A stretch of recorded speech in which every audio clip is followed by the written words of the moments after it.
I'm glad you could join me today.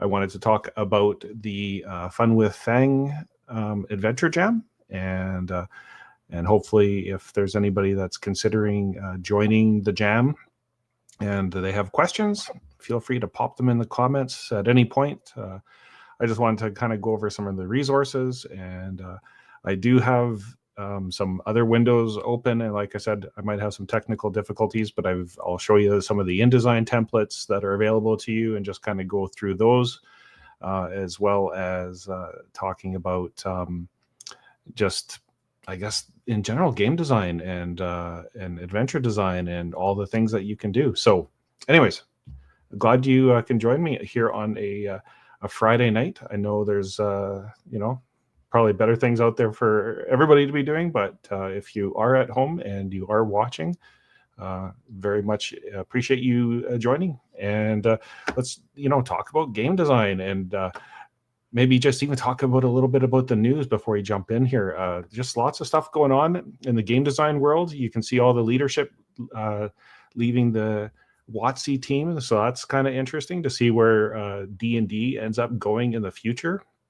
I usually don't dip my toes into like kind of commenting on this kind of stuff because I don't know, my North Star is like indie games, but when the elephant is in the bed with you and they roll over, and often that elephant can cause a lot of disruption to you, as well as the other kind of big item that's kind of been happening now is the Trump tariffs on, in particular, Chinese goods. But also, I'm in Canada, so it's actually also on Canadian goods. And then there's still like a little bit of confusion as to whether those tariffs apply to books. Some people say they do, some people say they don't. And ultimately, too, like what I've found is when I delivered the Fang booklets, what I found was coming from Canada to the States, it was good as far as the little envelopes that got passed down through the border and then they got mailed.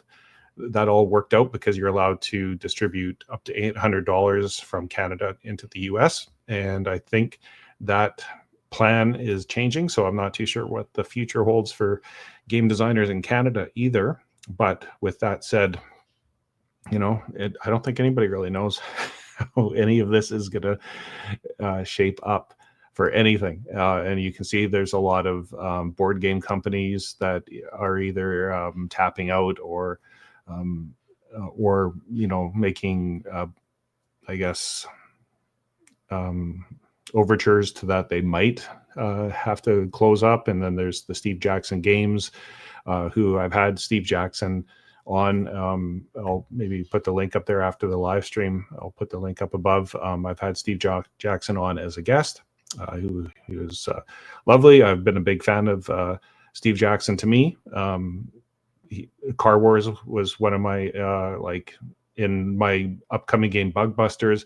I really got a lot of inspiration from the Uncle Albert books from Car Wars, and so I'd hate to see somebody that's been around for so long like Steve Jackson eventually succumb to something that maybe might be out of his control.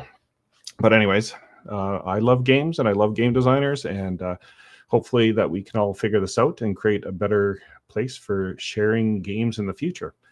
Which brings me to talking about the Fun with Fang Adventure Jam. So for those that are maybe watching and going, well, what the heck is this guy talking about? I made a little game called Fängisahola. You can see the little booklet here. It's a minimalist TTRPG.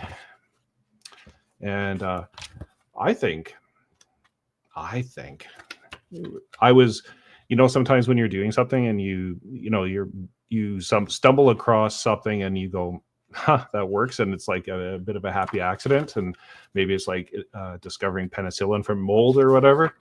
I wouldn't call it mold, but anyways, I kind of stumbled across some mechanics that I really liked based upon Sandy Peterson's West End Games D6 system, and which I think is one of the easiest systems to learn. And what I tried to do is kind of boil down the West End Games D6 system into a game set of rules that are minimal, light, and that can be also tactile and fun at the table. So when I'm just kind of flipping through there, but you can see very like 44 pages, pretty light game. Fang you can purchase these. You can also get a free version at the itch link.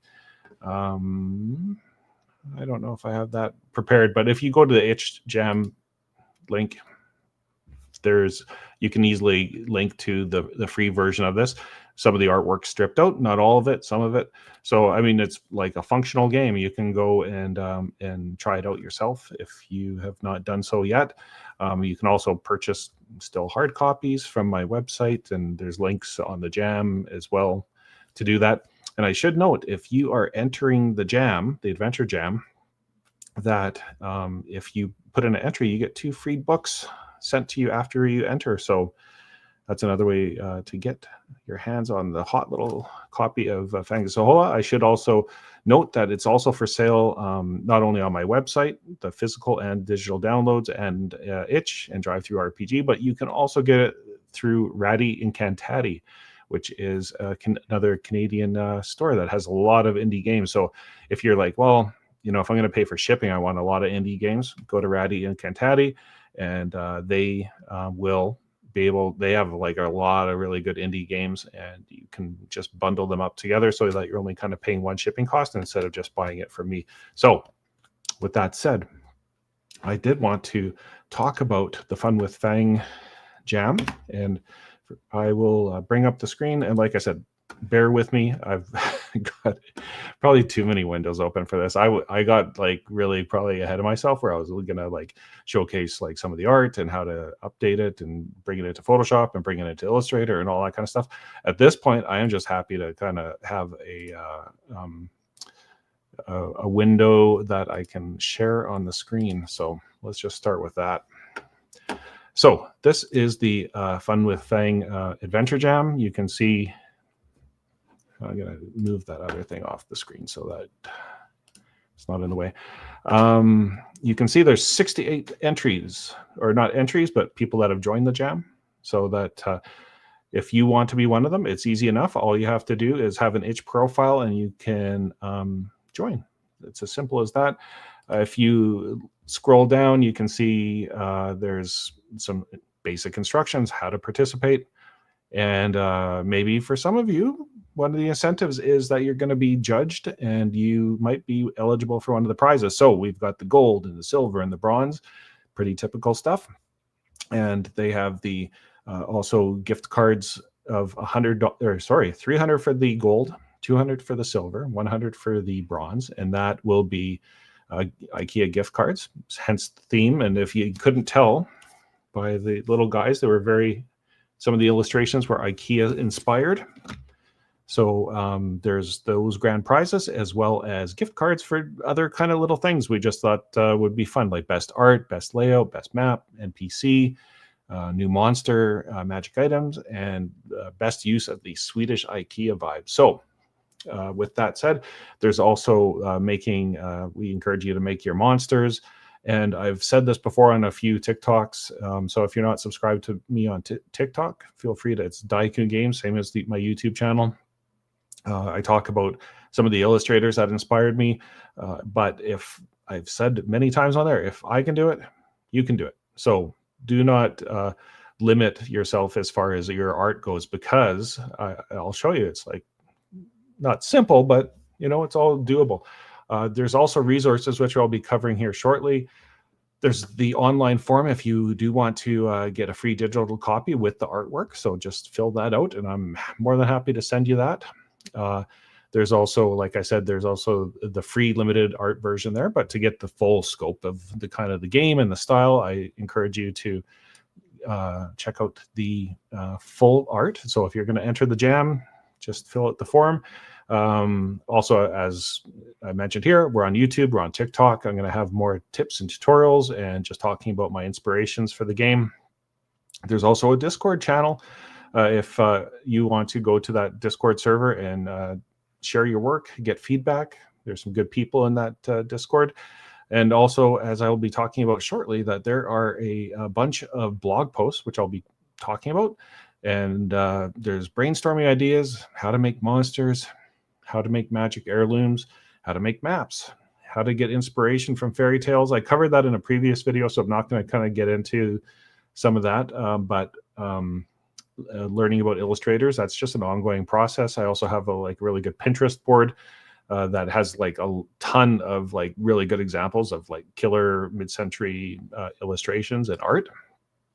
So if you want to check that out, and you can see up here from the itch address, you can go to all these links.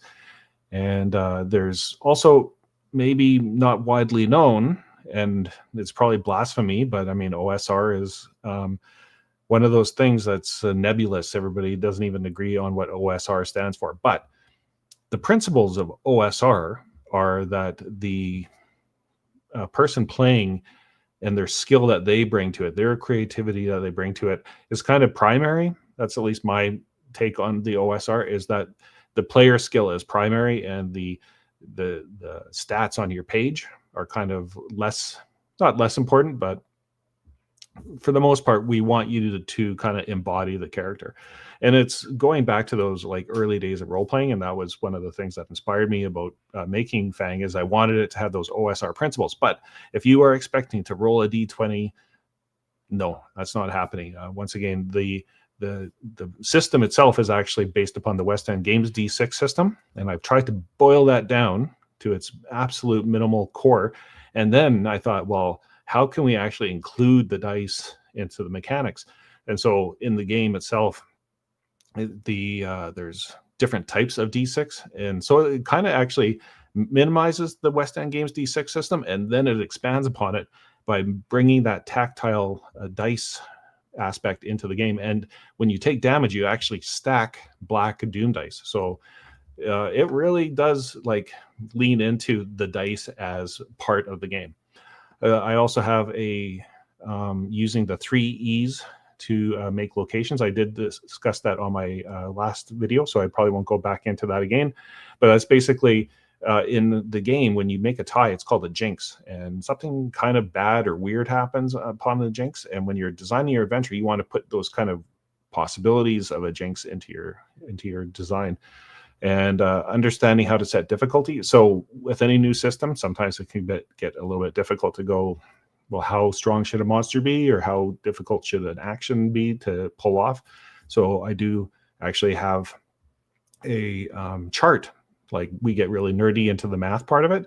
And then also I have a guide on how to make digital art from sketches. And I'll go into that a little bit. I've got some templates. So you can download templates. Like, couldn't be easier. You just download, there's an Affinity template, and there's InDesign templates. I happen to use the Adobe products, and I know some people are like really down on Adobe. I luckily use them for my work. Otherwise, I probably would flip over to Affinity, but I do use them for my work. So therefore, I have access to them, and they do work nicely with each other. So that's the one thing I'll say, is that the Adobe products, between I use Illustrator, and I use InDesign, and I use Photoshop. And I'm kind of a throwback guy. When I first went to school, I learned how to do Flash animation. And for years, I mean, that was kind of my thing, is I really loved Flash animation. And I made complete websites out of Flash animation. And so with that said, it's kind of died off. Apple quit supporting it, and then people quit kind of using it. But I still use it for some of my like TikTok videos and kind of promoting the game. So I might even jump into Flash. It's now called Animate with air quotes, because they wanted people to make that more like a character animator and that. And then finally, using the Fang templates, I'll show you how to kind of like download them, and then you can see how you can change backgrounds. I've got a whole suite of backgrounds, one for forest, volcano kind of vibes to it, ice. And then, of course, as I mentioned, I've got the Pinterest board. And what I'll do is actually, I'll just open up that Pinterest board, because it is really good. So if you go in here, I just added a few funny mid-century modern kind of looks to it. But if you go in here, there is a ton of inspiration from illustrators that I've come across. And I've got like a lot of these books, and I make TikToks about them, like why they inspire me, what I like about them. You've got Mary Blair here. You've got, let's see if I can find Art Seiden. Art Seiden was like the king of inspiration for me. I really liked his work. So I know I saw one up here earlier. If I go Art Seiden, his style is just like perfect for the way I like it in the design. So there's a ton of inspiration here for you to access. And I think lots of pins. And so just to close off, if you have not heard about the Game Jam, September the 11th is the deadline to submit.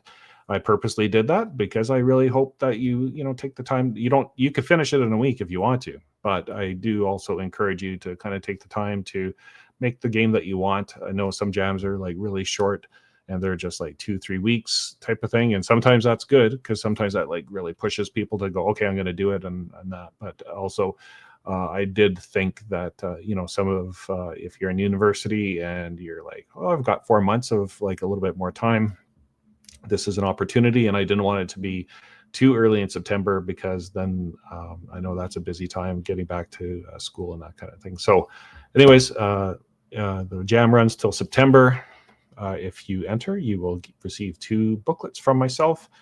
And also the winners of the gold, silver, and bronze will be featured right here on this YouTube channel and podcast. So I hope those are incentives. And as I've mentioned before, I am here to support your journey. So if I can make a game, you can make a game. On my website, daikugames.com, and I've got, there's a whole bunch of Fang links up here you can check out. But in particular, if you go to the blog, I put all the resources that I've created for the jam also in one spot. So you can either get to them from linking here, resources to get you started, or if you go to my blog, they're all in kind of one location that you can kind of get a better sample and picture of kind of what we're talking about.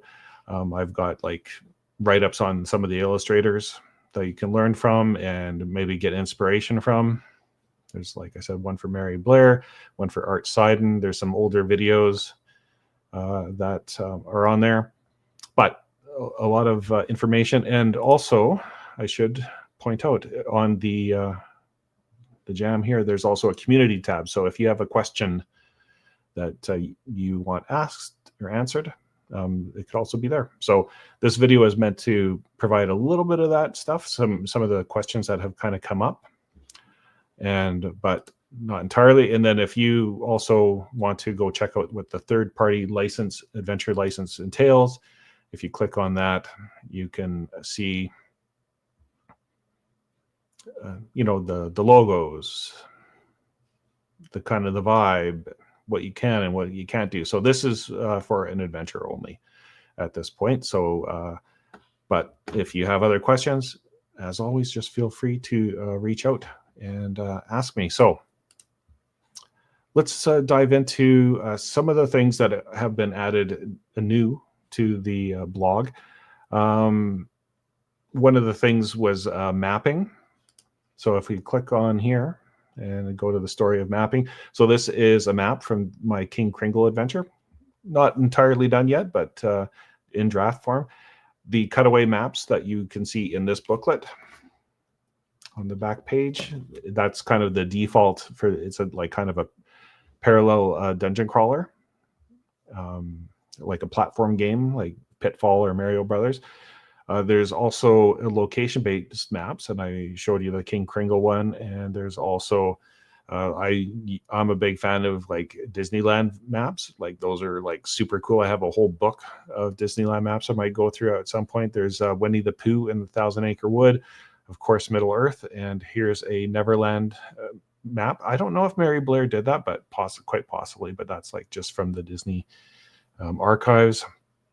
And why these types of maps particularly work for Fang is because Fang has a kind of story vibe to it. And so if you like children's storybooks like from the 60s, so maps like that can really delve in. And then one of the things I really like to do is just like give the players a map and say, where where do you want to go? And that really goes with the OSR ethos, as far as let the players kind of guide where they want to go. And that allows you to just not railroad them and just kind of go, here's some like places that you might want to explore, and get them excited. And a good map can do that. So here's the top down typical that you might see in a D&D adventure. And then if you are talented enough to do an isometric version of that, that's also kind of a cool feature that they have. And then I rarely use these, just because it's kind of unique, or not unique, but I think a lot of OSR, old D&D, like to use hex maps where you like land on a hex and then there's a random table based upon what the picture is on the hex of like what you might find there. And you can create like just whole random adventures just through traveling through the area. And that's fine if you're, if you have like no fixed adventure. But in a adventure jam and like with somewhat of a goal in mind, hex maps are probably not exactly what we want to use, but I just put it in there. And so, like I said, here's the benefits and the downsides of each of those types of maps. The other thing, now I could go into this later if anybody's interested, but if not, that's fine too, of how do you get a sketch from a digital, like just paper, and then make it into digital, and then give it a little bit of texture. You can see the top of the pumpkin and the arms have that kind of grainy 1960s vibe to it. So you can see slingerbacked here. That was my initial concept. I have some just paper lying around, and I printed it out so that it would be on that kind of landscape size, just so I could get a better idea for how it would fit. I just went, I want to make in the King Kringle adventure, Prince Pumpkin kidnaps King Kringle, and I thought, well, he needs his people that are following him, and what better than a giant pumpkin with vines to snatch people. So that was kind of the original rough sketch of that. So I took a picture of it just on my phone. So I took this picture, and from that picture, it ended up being this image up here, Slingervaxed, which is in Swedish. It's like a vine. So I just thought it had a cool sound to it, and that was the name of it. So I just took a photo, and I brought it in to Illustrator. And from Illustrator, I kind of like used different tools to create the shape that I wanted to. One of the more recent additions to Illustrator is the width tool of lines, which just really adds like a little bit of flair. You can see up here, like you can change like widths, and it just kind of helps with that the line of it. So I find that like a useful tool when I'm bringing it into Illustrator. And then once I have it I'm happy in Illustrator, I bring it into Photoshop, and I kind of break it apart into different layers. And so you can see here, like the pumpkin was on a layer on its own. I basically brought that into Photoshop, and then I brought in the pumpkin face over top of that. But if you look, you can see I painted the pumpkin so that it had like a bit of texture to it, and I painted the vine grippers so it had a bit of texture to it. And then if you kind of look closer here, you can see all the texture that I painted in with Photoshop. And in the tutorial here, there's brushes that I recommend using. And I also have a color swatch. And at some point, I'll probably do a little bit more color theory as far as like why I chose different colors. And once again, that Art Seiden book of fairy tales, to me, it was like, that's the ultimate inspiration. And so if you find a book that you go, I really love the color of it, you can go into Photoshop and you can pick out the colors to create it. And if I go back here now, and I go to the, where's my InDesign templates? If you go into here, so you can see this is the upcoming adventure for King Kringle. And some of this was done in Illustrator, and then some of it I hand drew, like some of the decorative more features. And I have a little Wacom tablet. So I'm not sure if let me just open that up here. So this is a Wacom tablet. Pardon the fingerprints. I'm going the wrong way because it's a mirror image. And on the Wacom tablet, I use this pen. And that really helps me with some of the hand pieces a little bit more. If I bring that back on, you can see like the decoration on the sled and the bottom of the sled. And so that's kind of like my way of it's a mishmash. And it's funny, like I think a lot of times people feel that like unless you can draw it like all by hand and that kind of stuff, like you're not doing it justification or justice, I should say. But for me, I like kind of combining shapes and making things work and using all the tools at my disposal. And so if you kind of mash it up like I do, and I kind of make it like some shapes, some hand drawing, some everything, and I just slam it together and put textures on it, that seems to work for me. I am not a high artist, and once again, that's what I say is like if I can do it, you can do it. So all the tools are here. There's a download link here, so you can actually download the templates, and I'll actually show you how you can kind of change the background on the templates. So it's an InDesign template and an Affinity template. And if you download them, some of the pages are already set up, and you can go in and kind of fuddle with them.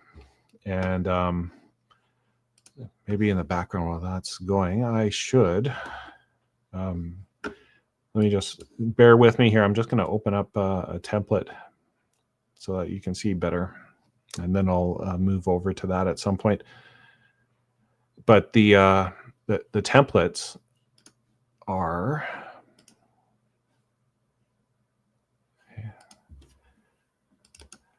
very good as far as you can change it to how you see fit. There's like different, if you look at my book, there's some templates that have like 3 columns and that kind of thing. So let me just flip out here for a sec. So I'm going to quit sharing the screen, and I'm going to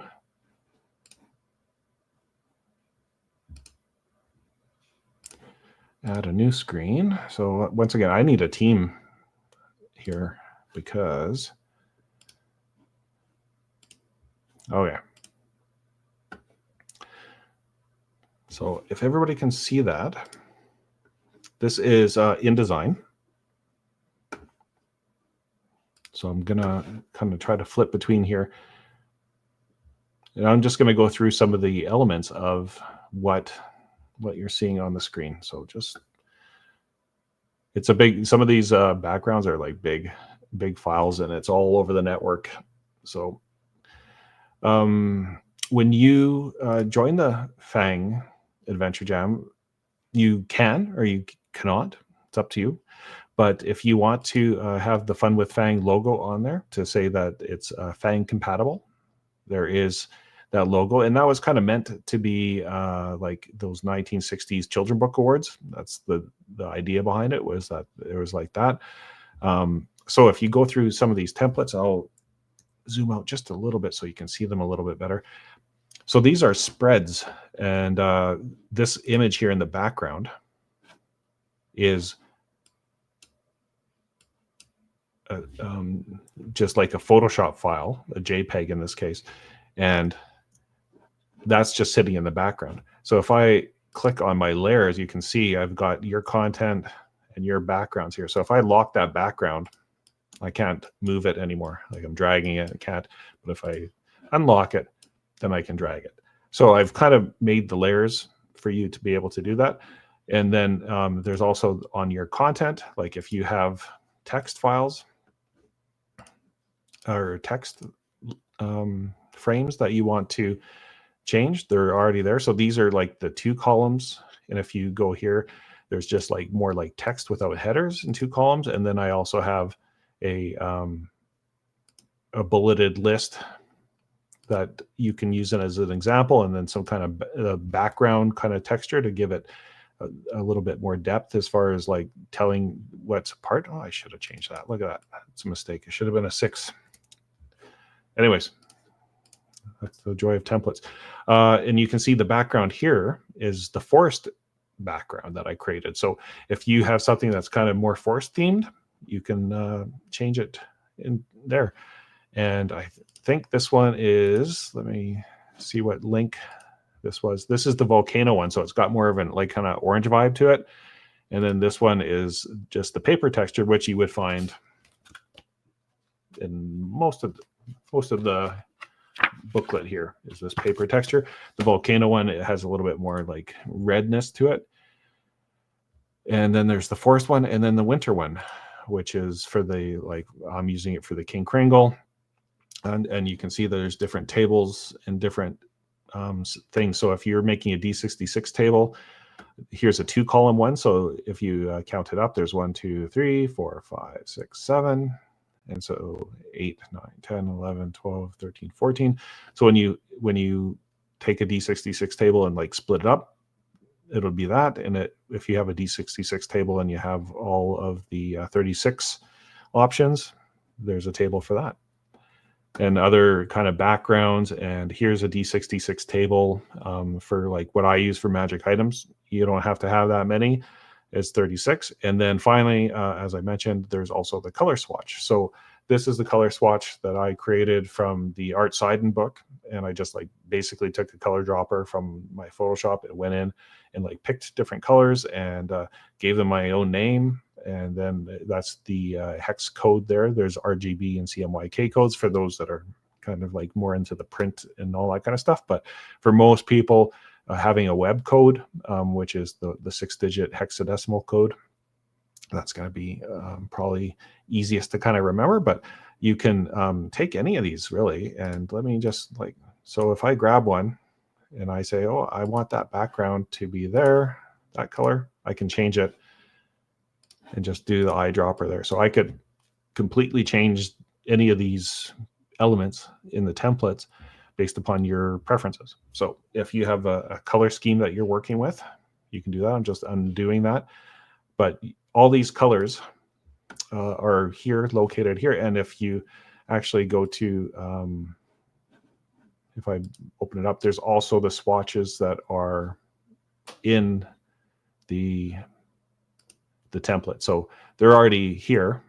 So you don't have to like drag it around or anything like that. You can do the same thing. That was flat yellow. So if I just click flat yellow, I can do that. And if I want like more like a rainbow, maybe the next one is orange. Your design, you do what you want with it. The tools are there. They're all in the color swatches. So I tried to make it as easy as possible for you to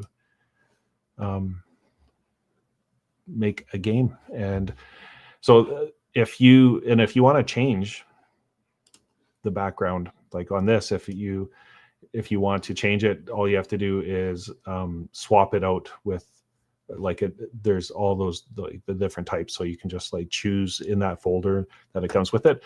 You can just change the background to whichever one fits.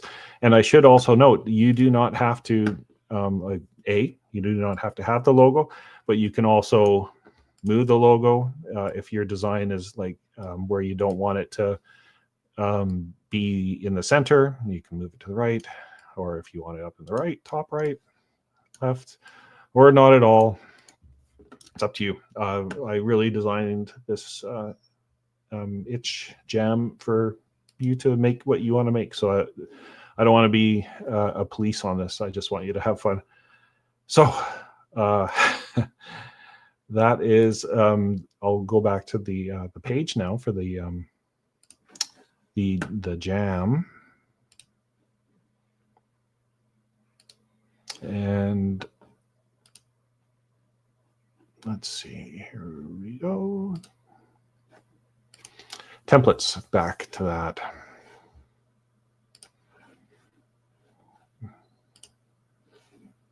Okay, bear with me while I find my window. There we go. So as you can see, I put the Fun with Fang logo there. Just I thought it fit best there because it had a little gap. So you can put that there. You can download the templates up there. Also in the blog post is fonts. So I list all the fonts that I used and that you might enjoy. So you can see the colors there.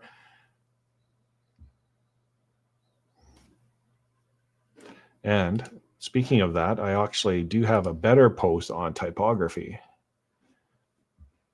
So if you want to get like the style that you want, it does not have to be the same fonts that I use.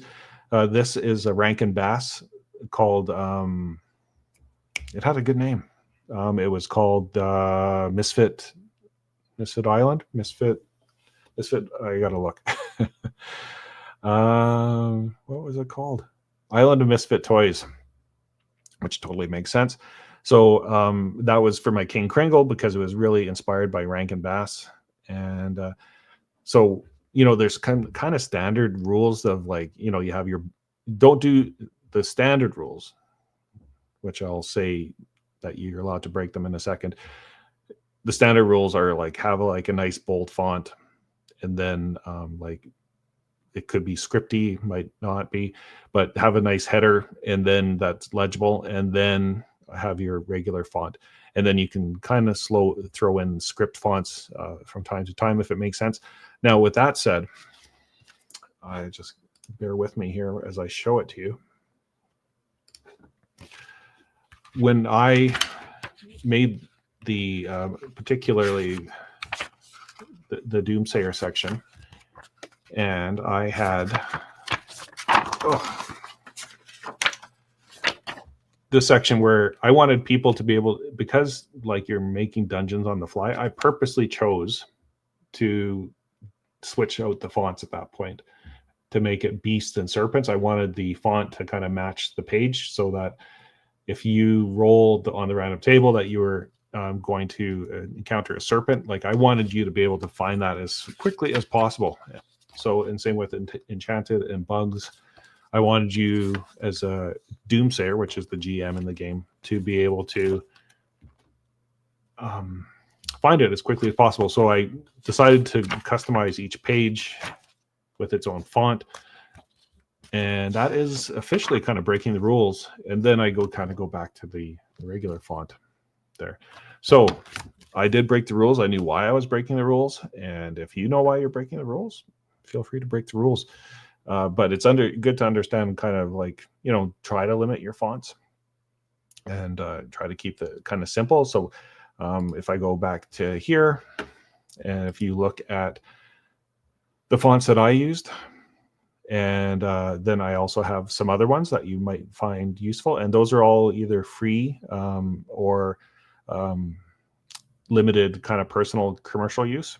So check them out. And once again, there's kind of some tips on pairing fonts and font size. If you open up the templates, you'll know that some of my main text is just 9.5, and that seems to work for me. In fact, I have to say, even at 9.5, sometimes I went, boy, that seems big. And when I look at other books, like, and maybe I'm starting to show my age, I'm like, that's tiny, tiny font compared to some of the other books, like a D&D or something like that. But anyways, I wanted people to be able to read it very quickly and legibly. And so I kind of found that sweet spot for me, but that sweet spot might be different for you. And so once again, you can download the templates. There's all sorts of stuff. And then just a bit of house cleaning as far as like one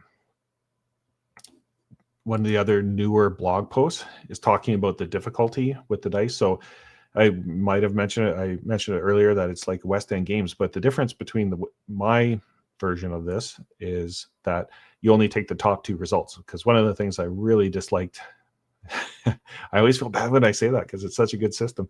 But one of the things I really didn't like was counting up the pips on the dice. So if in Star Wars, if you were Darth Vader or Han Solo or whatever, you'd roll like 8 dice, and then okay, I got to count and compare it to whatever the difficulty was, which could be like a 20 difficulty, and then you're trying to get over 20 pips on the dice, and it just wasn't fast. And so I hoped to speed it up. And so for me, what I call the Doom 6 system is that you take the top 2 dice, and that's all that counts. So it's surprisingly quick. Your mind starts to like analyze it very quickly, where you just go, okay, top 2 dice, top 2 dice, top 2 dice. And sometimes you might have like 3 5s, but you're still only looking at the top 2, and it's very quick. And so when everybody rolls, like, it's very quick to discern if you were successful, because the scale is on just 12 too. And so the GM, the Doomsayer, basically says, okay, if you're going to jump over this ravine, the difficulty is 8, and you need to like get a running start at it and roll your agility. And then if your agility is 3, you only get to use the top 2 dice and hope that you can get over that 8 difficulty. So it's kind of simple, but the caveat being it's not equal. And what happens is, as you scale up the difficulty and also add dice, there's all sorts of different factors that come to play. Now, I kind of personally like this because, one of the challenges is like when the difference between an 8 difficulty and a 9 difficulty is more. And you can see with the bell curve, the 2d6 bell curve, it's pretty even along the way. So it, starts here on the left side, and so 7 is the average that you're always going to get, but there's outliers, and then the percentage chance of those outliers. But as you add dice to it, you change that bell curve. So 3d6 changes the bell curve so that it averages out at the 9 there. And then if you go to 4d6, it averages out at 10. And then if you go to 5d6, it averages out at 11. And then even at 66, guess what? It averages out at 11. So the interesting part to me is that 12 is still always going to be extremely difficult to kind of get. There's not always that chance, but it does improve. So understanding how to set your difficulty is kind of key to being a game designer in Fang, like an adventure designer, as well as being a good Doomsayer. So I hope this kind of helps out where the averages kind of fit. And it's like non-linear, just, going from 6 to 9 is like it makes the difficulty a lot more, as well as going from 9 to 12. So I like playing with it. I find it really fast. Like I'm kind of, I hate to be this person, but I got to the point where I'm like, I love this system so much. I know it's my system and it's maybe my baby, but I just I can play it so quick and so easy and so fast. And I do have plans to transfer this system maybe to some other stuff where I think it really would work well, like, like a kind of pulpy action Indiana Jones type story, like a gangbusters type thing, or like a noir thing, like a Call of Cthulhu. It would work very well, I think, in those systems. So I kind of have like that in the back of my mind, but I've got a lot of work ahead of me on Fang and Bug Busters, which will be launching when the tariff stuff is kind of figured out more. So anyways, that's the system. And if you do want to check out the die roller, you can check out the die roller here. So as an example, if you have agility of 3 and you roll, then you can see that it's an 8 score. It's just the 5 and the 3. Let's roll again. So a 6 and a 2, that's another 8. A 5 and a 2, that's a 7. And a 3 and a 3. One of the reasons I choose the die roller to be online is because if you're playing online, like seeing the other dice is like an important piece of it. And so like in this case, I roll 2 3s. That's a fail. I missed by 2. But now I've got some luck dice, and so if you want to add luck dice, and if it's a limited resource, so they decline as the game goes on. You only get so many to start with, and just say I failed. You can use a luck dice, and now it's a 4 and a 3, so it's a 7. But guess what? I still failed. So you could go, you know what? This is an important roll. I need to make it. I'm going to use another luck dice, and great, I got a 6 and a 3, or a 6 and a 4. So now I'm at 10. And I'm good. The other kind of maybe fun aspect to it is when you are really like in need of making a roll, you can even add a doom dice ahead of the roll. So if you click roll there, you can see your 2 5s were in the action dice, and the doom dice that you added didn't actually really help. But now you have to add that onto your doom stack, and your doom stack is how you count the damage and trauma to your character. And when the doom stack topples over, then you are going to be unconscious. So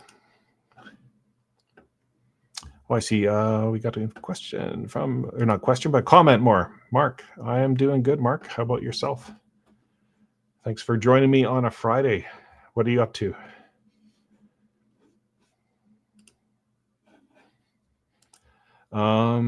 So that's the dice roller, and I like I said, I really enjoy it. It's very quick and easy for me, like when I run a game. And one of the things that I like about it is I can just, like, as a doomsayer, all the cognitive load of like you don't really have to track that much damage or doom to the monsters. You can just concentrate on like telling the story. And I don't mean that in a railroady story kind of way. I mean that in a just telling people what is happening. And so Mark just got home from work. Well, I hope it was a good shift. Are you done for the week?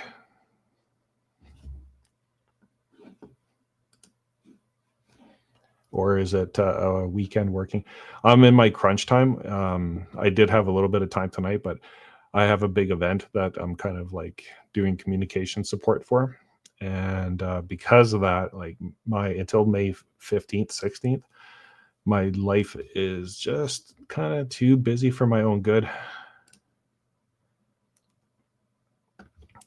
Good that you're done for the week. That sounds good. And Mark, I'll be sending an adventure in the future. So you have a great idea. Awesome. I'm glad to hear that. And, just that's what I encourage is just like, lean into your creativity and make a fun game. And like I said, I'm here to support you. If you have any questions or anything like that, I am more than happy to answer that. And so going back to some of the other templates, if you're watching this and you're going, oh, this is the first I've heard of the Fun with Fang Adventure Jam, there's also these other ones I mentioned earlier. There's a brainstorming. So there's like a system that I came up with called AIM, which is action, item, and mystery. So, the action is like, what do the player characters need to do? What's kind of the item involved? It doesn't have to be just a specific item, but it could be like a monster or something like that. And then the mystery. Hey, why isn't this so simple? There's a D66 table, or one of them is at least.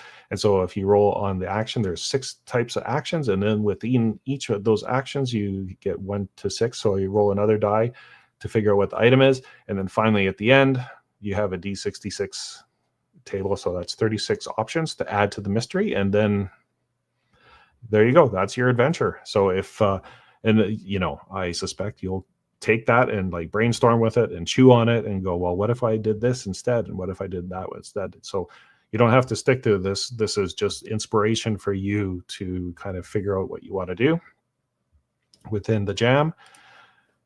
And also, I do have that blog post for OSR design, and kind of, this is, once again, rules light, but the doomsayer is kind of the person that kind of for OSR is like, for me, the old style of playing. Doesn't necessarily mean old style of rules. Once again, this is my system is kind of based upon the West End games, Star Wars and Ghostbusters D6, boiled down, twisted around, shaken up. And so it's a little bit different than that, but always in a good way. And I do pay homage to the West End. I can't say enough good things about that system that Sandy Peterson came up with. And, I've hopefully taken it and built something that he enjoys seeing too. And so I also have this idea of the 3 E's, which is E for evoke, enrich a, so you evoke a mood or a feeling, enrich a space with items, and then elicit imagination of players. And that's, to me, what an OSR kind of style or game does. And then I also have a whole bunch of, like I said, illustrators that if you want to learn more about where I got my inspiration, as well as the Pinterest board.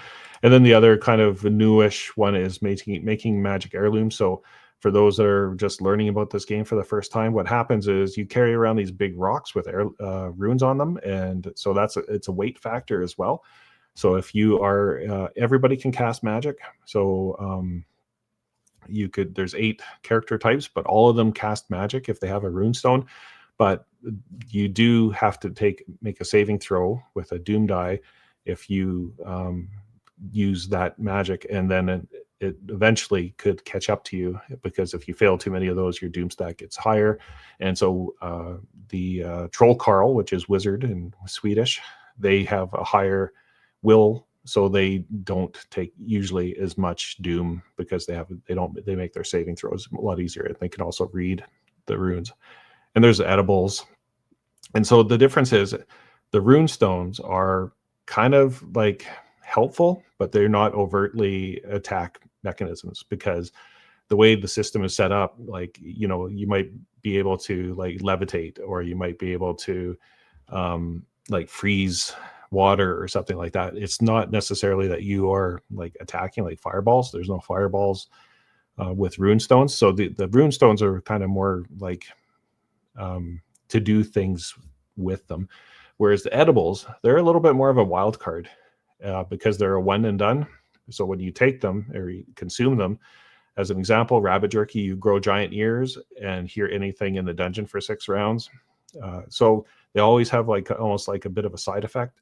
A witch's elixir, it removes all the doom on your doom stack, but the character cackles uncontrollably all day long. The turnip provides the character with a giant 5 score of tough for 6 rounds. And then there's the two sardines of swimming. Character can swim masterfully in any current for 10 rounds. So those actually physically often change your attributes, but there's often side effects, and like there's healing. So edibles are kind of like the fun wild card. And so as a doomsayer, you can provide a lot of those to folks, and they seem to really enjoy having the edibles. But you also have to make a saving throw against your tough. And so if you are a weak wizard, a troll Carl, and maybe not as tough, you might want to use the rune stones more. But if you are a troll with a large tough, like they start off at 4, they're big and strong, and so they can eat a lot of edibles and not kind of have that same experience. So anyways, it's kind of a fun thing. And then finally, magic items, very typical of almost any fantasy game. There's different magic items that you can use at any different time. I really always like this Hardhansk. I'm probably not pronouncing that right, but basically it's a gauntlet that you get an advantage for brawling. So like think of it as like a loaded boxing glove, and then the Gatoga, a goat's eye orb. You leave it in a location, and the owner of it can see through it wherever you left it. So I liked its little goat horns. So I explained kind of like if you're making magic items, why you would want to do different types of magic items. And then probably getting to the end here, I wanted to maybe go back into the templates, if you don't mind, and indulge me. I will go into the templates and just kind of show you the InDesign template for the... Oh, sorry, I gotta stop sharing so I can start sharing. Like I said, this is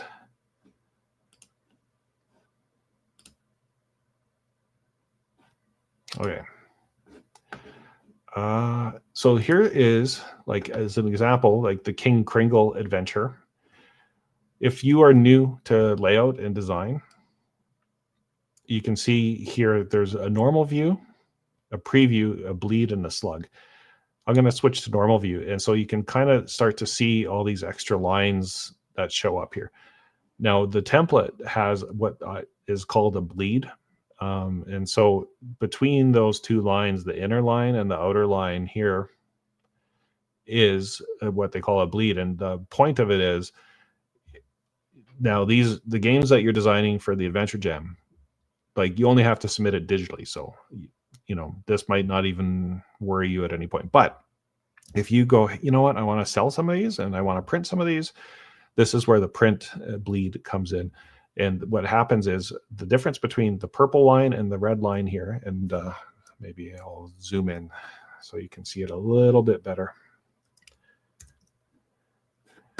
So the difference between here and here is when they print your booklet or your paper, and you can see that the color goes off of the edge, you need to provide them a little bit of safe space that when they eventually cut the paper, that the bleed doesn't have any like kind of white showing, or it's basically a continuation of the image.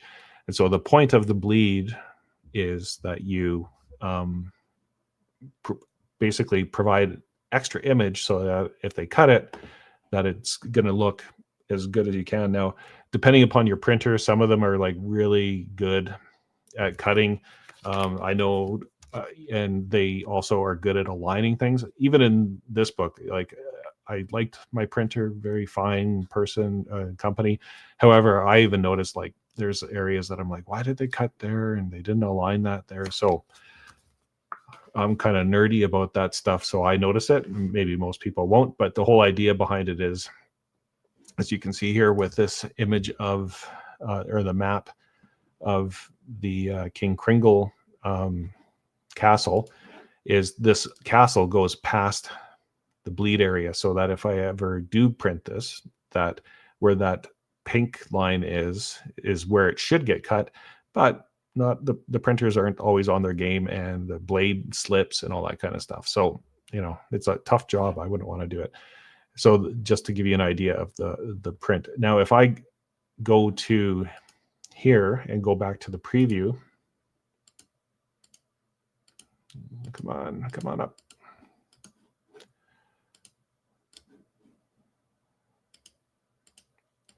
Oh, no, it's not working for me. Huh. That's funny. Maybe if I go back here, that'll be better.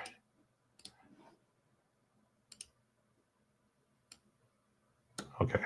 Yeah. Okay. I'll go back to Kringle for a sec here. So maybe I'll go up to the very front cover just to kind of show you. And you can see like my mess. I don't recommend this, but hey, I'm kind of messy. Like when I like start designing and stuff, like I'll test different things of like where I want things to fit. And you can see, so I've got like those files there, and I went, what if I stacked my King Kringle logo instead of having it width? And so I start playing around with this kind of stuff regularly. But if you now go into this file, you can see the difference between the inner and the outer. And if I go here and I go to preview, that's what it should look like when it's printed. You get rid of all the extra like lines and all that kind of stuff. If you go to bleed, it will show you where the bleed line is. But once again, that's where you print the extra color. And so when they end up slicing it and assembling it, if they make like, a few millimeter error or like a little bit of an error, that's okay. So most printers actually don't require this much bleed. Most of them require only about half of this amount of bleed, but me being me, I thought when I make it, I'd rather have a little bit of extra space. And then the other benefit is that if you want to change things, you have like just that little bit more flexibility. And then even within it, like as an example, my my image here of the Prince Pumpkin in the yellow, if I move that image, I actually have like a little bit of extra space on that image too, because I want, just in case, you know, like it's better to have like more edge in your art than not enough edge.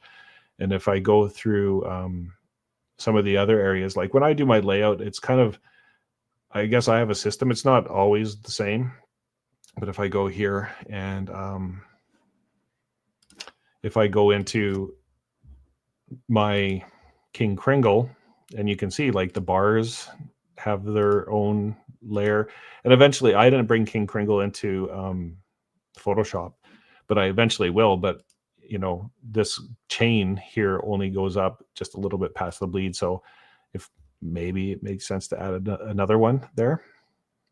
There's also like the pumpkin prints.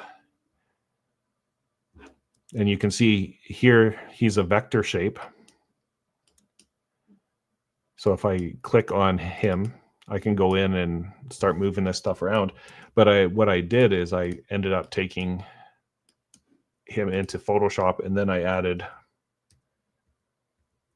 these textures. And so for those that maybe aren't familiar with the difference between vector and raster, vector is where the shape is all mathematically calculated. So you can see here, if I click on his beard, or I don't know what that is, a stem, you can see the shape of it. But if I take it into Photoshop and I start painting it, I lose the ability to actually edit that anymore. It's now like a flattened image. So what I often do is I end up like placing my images in my layout like this first, and just going, okay, I'm happy with that. And then I can copy and paste. And this is where I was talking about earlier of you can copy and paste from one Adobe product into another. And it's just kind of helpful as far as like having that workflow. I understand it's like an ongoing cost and it does suck for that. But I just wanted you to kind of see that. And the same with, I designed Hans and Fran in vector. So if I click on here, I can move different pieces of Han and Fran. But eventually I took it into these two into Photoshop, and I added the texture. So if you go back to the designing monsters, you can see the difference on the texture here and painting it. And I will probably maybe do like a better version of like how to take, you know, a monster and do the textures. Same with Slinger Vaxxed, I've already kind of explained, and these the pumpkin seeds that are there, they are just vectors, so I can move them around. But if you go back up to here, they are shaded and they're Photoshop files. So just, I'm hopeful that, like, you know, folks that are watching this can kind of see that there's always like kind of different ways to skin the cat, 6 of one, half a dozen in the other. There's like a whole bunch of different ways, you know, and different layouts that you can choose from. Same with Rock Hurler. I designed him in vector over here just to see if he fit what I wanted him to do. And then eventually I took that into Photoshop and made that clean vector into a textured item. You can see Slinger Vaxxed, the same thing. And I tried different colors for his legs. And that's also one of the other things that is kind of cool about vectors, is very easy to change. If I want to choose a different color, I can change the color in vector. So that's Adobe Illustrator. And then once you get it into Photoshop, you're kind of more locked in. So I'd like to do all my play work in vector, and you can see like the head, the horns here I added later on because I was like, you know, he wasn't looking tough enough here, and I wanted him to have some horns. So Let's see. Sorry, Mark here. What is Mark saying? My group has been playing OSC for a few years now. To test my run adventure, I've asked my local game store to run 2 or 3 free game adventure sessions of your game system. Awesome. Well, I'm happy to hear that. I also have on my website, if you are hoping to run it at a convention or something like that, there's a form to fill out. And if you want to be like a champion of the game, and I can send you some books. So feel free to go that route. There's the Fun with Fang program, as I'm kind of calling it, because nobody can pronounce Fengisahola. But anyways, Fun with Fang. And I think that's about it. Like I just want to encourage folks to dig into their creativity and hopefully, like I've said before, my North Star in all of this stuff, trade wars and all, like, every issue that comes our way. I hate WotC. I don't hate WotC. I like 5e. I don't like 5e. Oh, you're not OSR. I'm not, all the drama that usually kind of comes with the hobby. My North Star is indie games and allowing people to express themselves through their game. And if I can assist in that, I hope I can. And if you've stuck around this long, you are a trooper. And so thanks, Mark. Hope you enjoy the rest of your weekend. And if anybody has any questions, I am easy to find. Like I said, there's the Itch Jam page, and there's a community thing there. You can ask questions there. There's the Discord. There's links on that page to go to the Discord, and you can ask questions there. You can test your art. There's like lots of folks in the Discord that are like willing to share their thoughts and feedback. And Mark, same to you. Oh, well, I look forward to seeing your entry. I'm like excited to see when some of these start coming in. So we're at 68 people that have, at least at this point, hopefully most of them complete their adventure. And life is busy, and that's why there's the whole summer to work on it. But the other thing I encourage you to do, like the templates are, you can just make digital games, right? And I suspect most will. And I'm going to put up another blog post in the future talking about, if you are going to print, here's some of the printing specs and requests that you can make of your printing partner that you choose. And so that you can kind of make it as similar in size and shape. At some point, I mean, in a fantasy world, I suppose, I hope to be able for somebody to buy like booklets from the Adventure Jam myself, and just like be able to like have it all in a box of the same size. So that's why I'm a little bit sticky on, like, if you're making an adventure, make it this size so that people can collect them all and use them together. But once again, it's your adventure. You sell it. If you want to sell it digitally, cool. If you want to print it one day, cool. The templates will allow for that. You can actually publish it digitally sooner than later and keep tweaking it over the summer, like, as you get it out there. So you can actually have it entered ASAP if you want, and then just keep working on it. It won't be judged until September. And it's a good way to get feedback and people commenting on your stuff and building momentum. So anyways, have a really good rest of your weekend.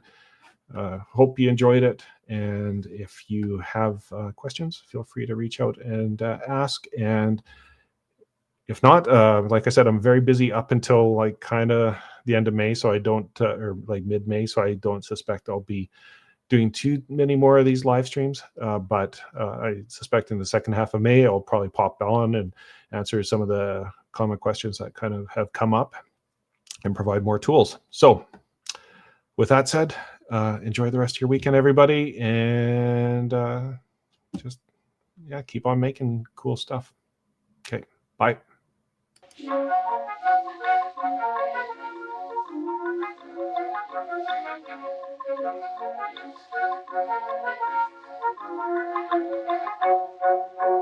Pettersson var ute och roade sig en kväll. På morgonen han vandrade hem och var så glad och snäll. Men porten den var stängd så han kom inte in. Han kastade grus på fönstret och fick högt frittin. Rackare, trummel, rummelbott och nöt. Hon skrek och hennes mörka ögon himka blixtar sköt. Tänderna lyste, hon var i stor extas. Han måste se på kärgen genom stort glas.